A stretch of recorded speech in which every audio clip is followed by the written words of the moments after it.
September 11, 2001.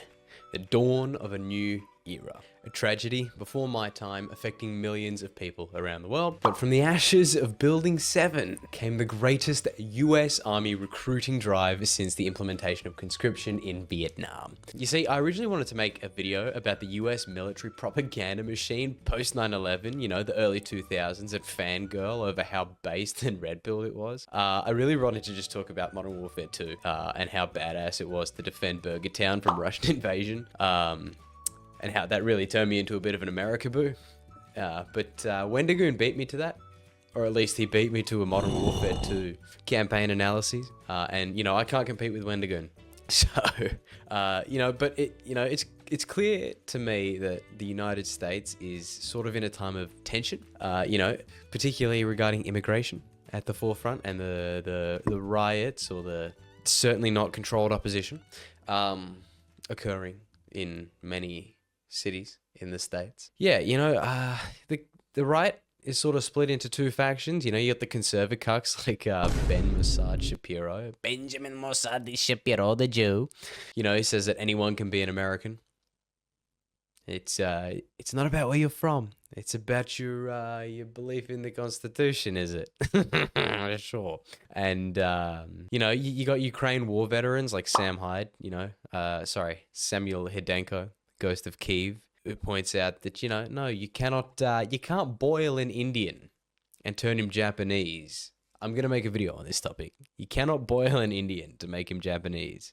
So I thought I'd give my take, a reasonable solution that would benefit every shareholder in the, every stakeholder, you could say, in the H1B discussion, because, you know, maybe 1 billion Indians is not so beneficial long term to the demographic construction of the United States. So, solution time.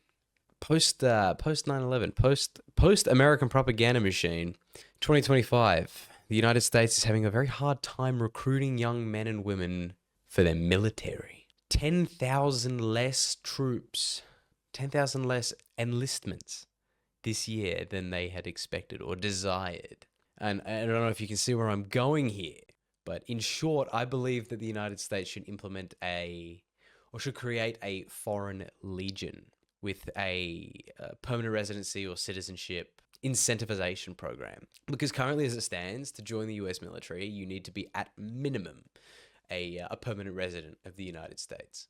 You know, I mean, they're getting millions of people illegally and legally moving to the United States every year.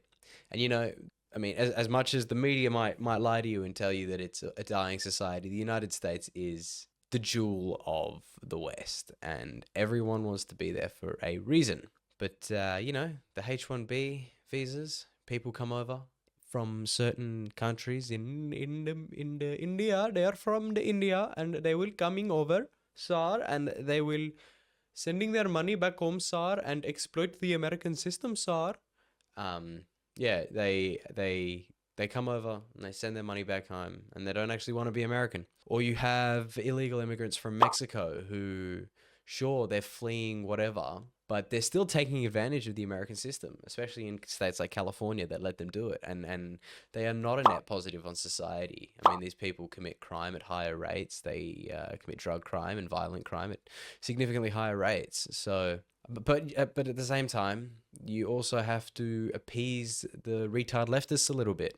And I think to do that, a foreign legion seems like a reasonable take. I mean, how quickly could America meet its recruitment goals if we just said, okay, you're a fit young man or woman and you want to be an American, come join the army for 5 years and we'll send you off to die for Israel. Yay, epic. And if you're a minority, we can use we can test medications on you.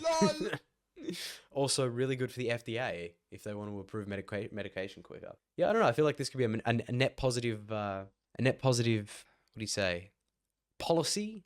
A net positive policy that could benefit Americans and benefit anyone who wants to come over to the States, and also benefit the taxpayer, benefit anyone who needs drugs tested, you know, and benefit Israel, because that's all that matters. Let's go. Okay, thank you.